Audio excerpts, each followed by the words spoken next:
Okay, so I'm now at the fourth section, loss or gain, and the film's ending. If you haven't seen the film, you have to see it and then come back. Don't listen to this part of the lecture, and then and then and then go and see the movie because you don't want to have the surprise ruined. But the film's ending forces us to confront some new realities that seem initially like a sort of prank on the men, who seem to be prepared to fight over pretty much anything and everything, and where the women really can't do any more for peace than they're already doing. I mean, they finally, this is they have to give up everything. They have to give up their identities, their cultural identities, basically, if they're gonna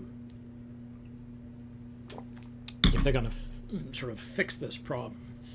And so consider that what has happened by the end of the film. The two religious leaders are now on the bus, basically, with the prostitutes who are on the way out of town. They've sacrificed everything they have, including a village, which they probably were born into, for peace. So they've just... I mean, this is that for me is like, okay, that's a real religious sacrifice. So there are no more religious leaders in the village. And they've gambled it all on this miracle, this final miracle of conversion, which is that the whole Islamic community will be exchanged with the whole Christian community, and vice versa. And this is that truly is a miracle. The reversal has either men being appalled, where the Christian men who now live with women wearing a shore are like, what is this? We can't tolerate that. Or they're just utterly enraged. And so here's this clip with the fight. I chose sort of like from a number of things here, because you could go on. I mean, this is a great film. You go on choosing from it for the you could choose the whole film. It's like, here, now let's see the whole film. So here's the scene with Georgette, the new Georgette. Okay, so have a look at that. فاطمة عم اقول لك انزلي افتحي الباب احلى ما كسر واطلع فرجيكي وكسر لك راسك كمان. بدك تكسرني مثل ما بدك تكسر جارنا جورج. ايه امبارح كنت عم تاكل فول وحمص انت وياه وما بتعيط له غير يا جرجوره ويا حبيبي ويا عيني. هلا صار بدك تقتله؟ هلا لانه علقه برا لانه ولعت صار بدك تفصصه وتقطعه. ايه انا صرت منهم هلا. انا صار اسمي جورجيت. تعال بلش فيي اقتلني تشوف. And what Georgette points out now is that you can only stop fighting when there is only the self.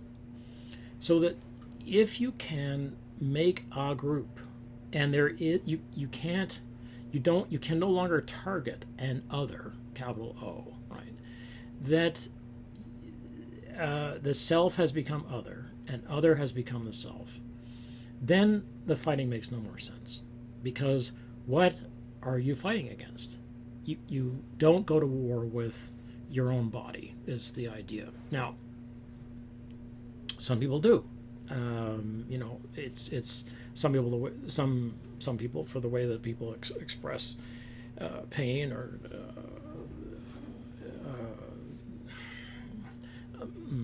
anxiety, depression, unease. Of some fear of some kind, one kind or another, is that they may very well go to war with their own body. So that's possible. But attacking, basically now we're at the point where attacking the other, which there isn't anymore, means suicide, because there is only self left. And it's really intriguing, right? Because that's a lot of what religion argues, is that there should be no more self. You have to be selfless. You no longer care for the well-being of your particular unit. You care for the well-being of the whole unit first, and you're included, so you're safe. You don't have to worry about whether or not you're okay, Jack, because you're taking care of everybody else, and they're taking care of you too. That's the deal, right? Oh, but you see how people are like, what kind of communism is that? Well, check out, the Gospels, and fundamentally the sort of the teachings of really any Christian, or any, not Christianity, but any religion like this is going to have somewhere in its core this thing about, take care of others first and take care of self last. Because if everybody operates this way, then you don't have to worry about the well-being of the self. So the final sort of ending here is the solution that the women come to is funny, it's ironic, it's also very deeply sad, and this produces the third visit to the cemetery, right? Where this time the men go with them, and they get to the cemetery, and they have the coffin, and they are, it's a needle swinging on a compass. They do not know what to do. And they finally look back to the women, who are now in open charge of the village, finally, and ask, basically, where do we go now? What are we to do? And so the film suggests, in part, that differences in which people place such value on are the problem.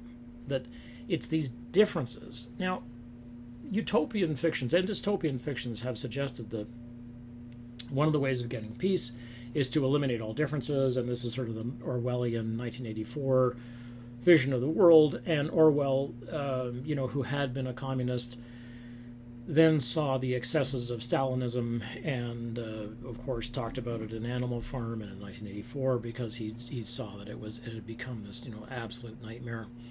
And that's fair enough.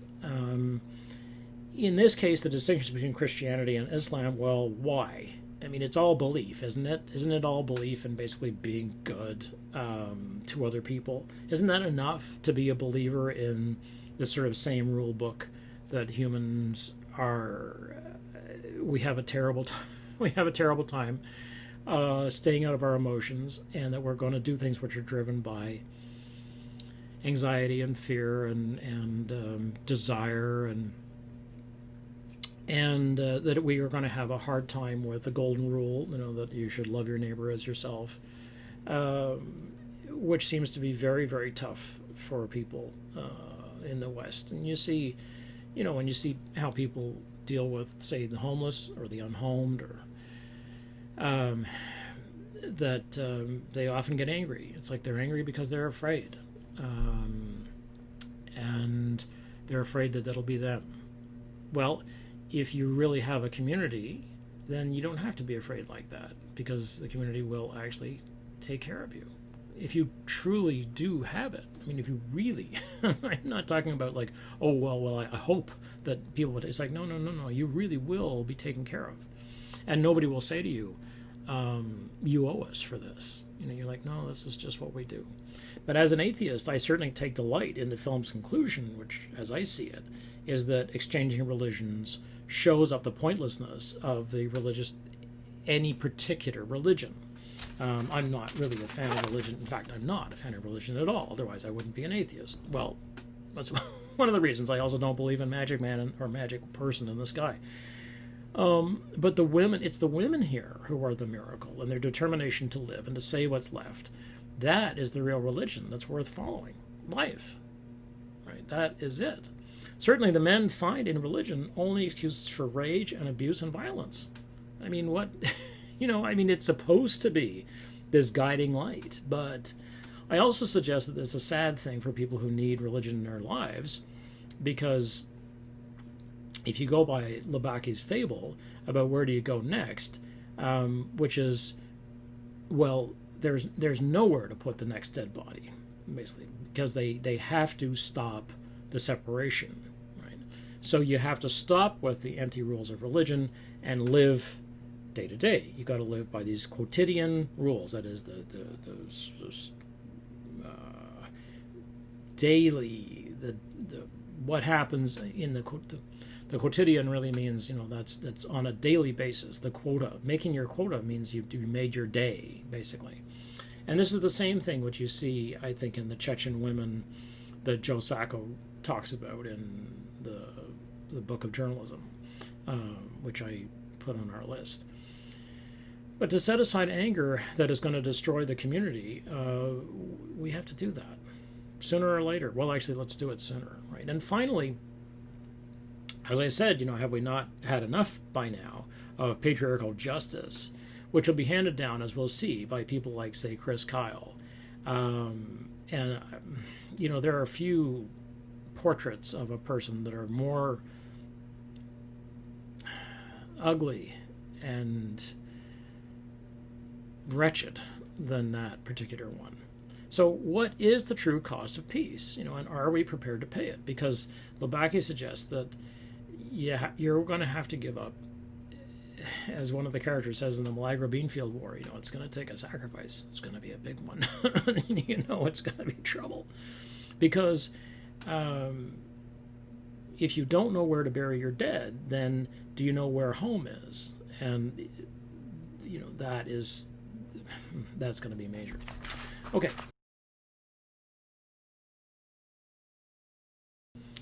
Okay, so I'll just come in after these final 4 points. And let's see, you've had a chance to look at them.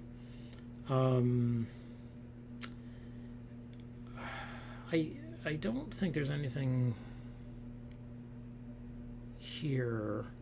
I think that really the fourth point, that to gain peace may cost more than we ever possibly thought. I think this is the thing which we're going to get into this a little bit more with in the next 2 lectures about peace, where it's like, well, what are the actual costs here that might be invoked? Because I use this text to start, partly because it's a break from what we've been looking at, which has been pretty hard stuff, and it's a love story, basically. It's a love story, not specifically between say the Nadine Libaki, who plays the sort of one of the characters, who runs the cafe, and the young man, who comes to do who comes to fix it up. But it's a love story basically in the town and of the community. So we'll see what is it going to cost, and there are a couple of possibilities that I'm going to look at. Okay.